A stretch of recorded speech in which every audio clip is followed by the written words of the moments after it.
again, and welcome to another episode of Life is an Art podcast with me, Maggie. Thank you so much for joining me. Thank you so much for the lovely feedback that I've gotten on my previous episodes. Thank you also for listening to one of the most listened podcasts in my podcast. Tongue twister there. Can you self love without money? You guys have really, really listened to that podcast, and I hope you've learned something from it that can help you navigate this life without feeling so much of the societal pressure. So, without further ado, today I have a very important topic that I need us to discuss about, and it's a topic that is so dear to my heart. And before we even begin this topic, you know the drill. This year we're doing a lot of affirmations, and that's why each and every episodes we begin with affirmations. I believe it's very good, it's very important, it's very good to center yourself and remind yourselves of the things that you might have forgotten, and just affirm them so that they can run in your mind, and you can also increase the positive mindset and the healing mindset to start your day, to start your week, to start your month, and in this case to start the next quarter of the year. Yeah, so today's affirmation,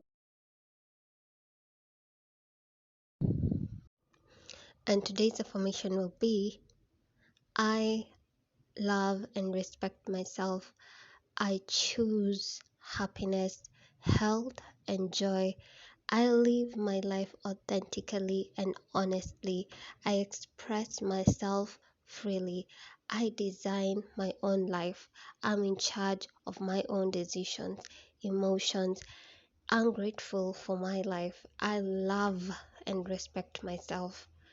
Again, I love and respect myself. I choose happiness, health, and joy. I live my life authentically and honestly. I express myself freely. I design my own life. I'm in charge of my own decisions, emotions, and life. I am grateful for my life, and I love and respect myself. Wow.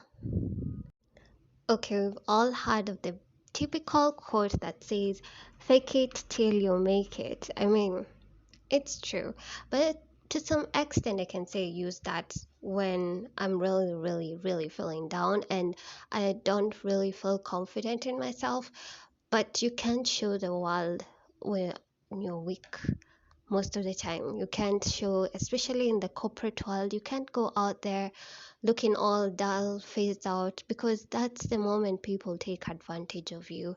And that's why sometimes I say this quote of fake it till you make it, when it comes to self confidence, you really cannot go out in the world looking dull, looking beat up. Yeah, you have to style up and put yourself together and create this posture that commands the room when you enter the room. You can't be, you can't look down. You know what I mean? Like the world out there, you have, even when you're not feeling your confident self, you really need to put on a smile and put on this armor and walk like you're going to war, even if you don't know what you're going to face. But as long as you're confident, it's easier to navigate this world. Let me take you back to your social settings, your workplace, or wherever you are. And there is that one person who always stands out because, one, just think about why they always stand out. One, because they're very, very put together, maybe. It's the way they talk, maybe. It's the way they articulate themselves, maybe. It's the way they socialize with people that makes them really stand out. And there's a difference between confidence and arrogant. They're still very humble, but they're very confident. They listen to people. They are they are they just have this aura when they're walking around, that you can just feel that this person is really confident in themselves, and that's what we want to achieve. We look up to them and we're always like, wow, how is she or how is he doing it? Yeah, I know we have levels of personalities, but I can tell you for free, if you're not confident in yourself, the likelihood of you failing or not achieving what you want, because what limits your self-confidence is the fear you have of not achieving, the fear of you have of failing even before you start something. That is one of the biggest hinders when it comes to your self-confidence. Are we somewhere? I Topic of self-confidence, it's a very touchy topic, but it's very important that you acknowledge your weak points and what is hindering your self-confidence before you can apply tips on how to boost your self-confidence.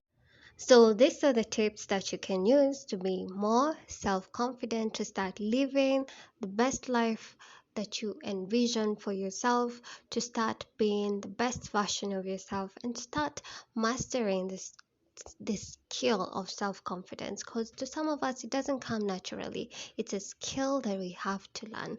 So one of the things that you can start doing is, one, get to know yourself. Get to know yourself. Discover your true self. Acknowledge the values, the beliefs, the strength.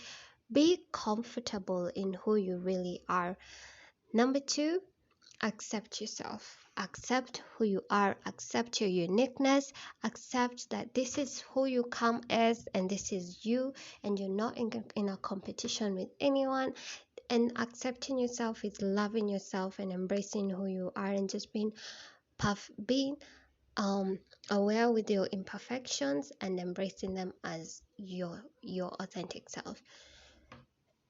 Sorry. Another one is just be 100% authentic with yourself. Embrace your uniqueness.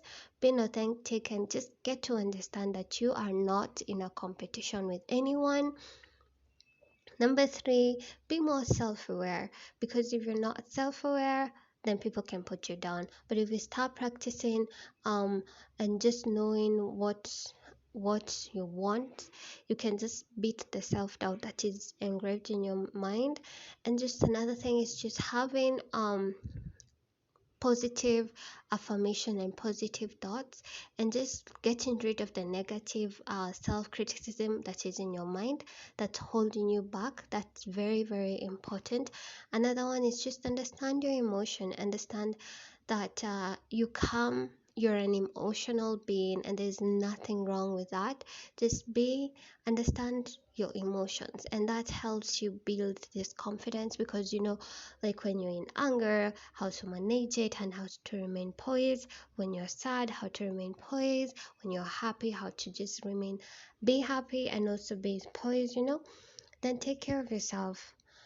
Have time for yourself. Get some time to recharge your batteries, because when you're burnt out and you're down, there's no way you're gonna look confident or you're gonna feel confident in yourself.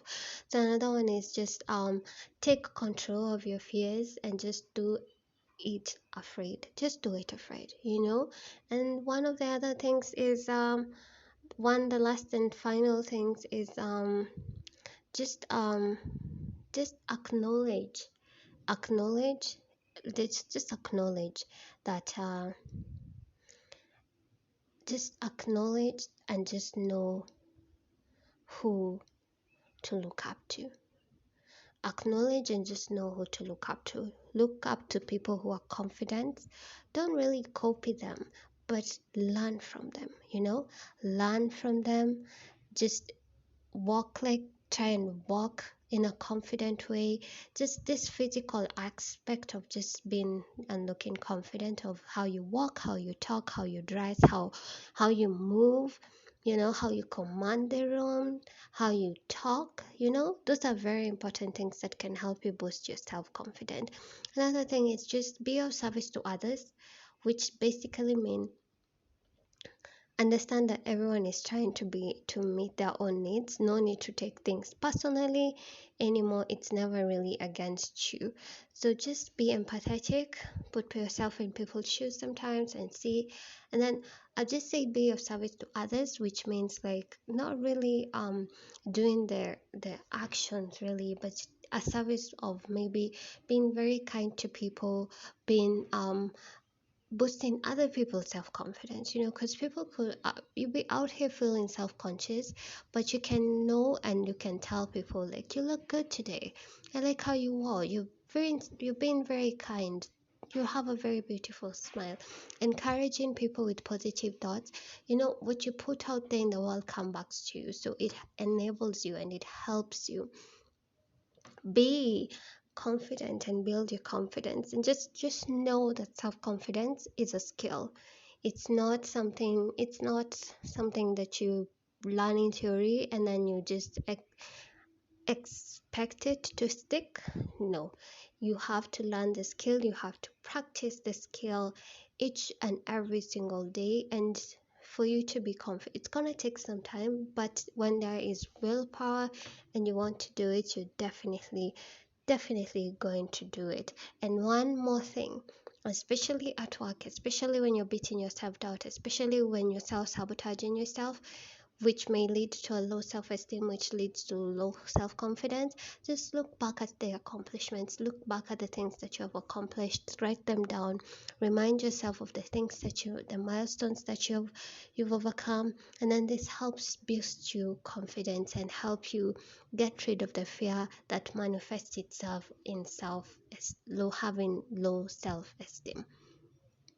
I hope those tips have really helped you, and I hope you can understand that there's nothing wrong with you, and just you being you is what the world needs. The world needs people who are living their life as their authentic selves, not pretending, because if you're pretending, then we're not making this world a better place. Yeah. So I hope you can join me in this journey of constantly building our self-confidence and learning these skills and renewing these skills for ourselves. And eventually we'll become these people we look up to as very confident people, and we can be happy. Yeah, absolutely. So thank you so much for joining me today on this episode of Life is an Art podcast. And I cannot wait to hear from you. I cannot wait for you to interact with me on all or wherever you find your podcast, in Apple Podcasts, Google Podcasts, Spotify, everywhere even Castbox, my Castbox people. Hi, I see you. And yeah, remember to subscribe. Apparently in Spotify we have subscription, so thank you to all who have taken the time to subscribe. I love you and I love the community that we are creating here at Life is an Art podcast. We believe that life is an art and you decide the masterpiece you want to create, And yeah, so I'll see you on the next episode. Bye.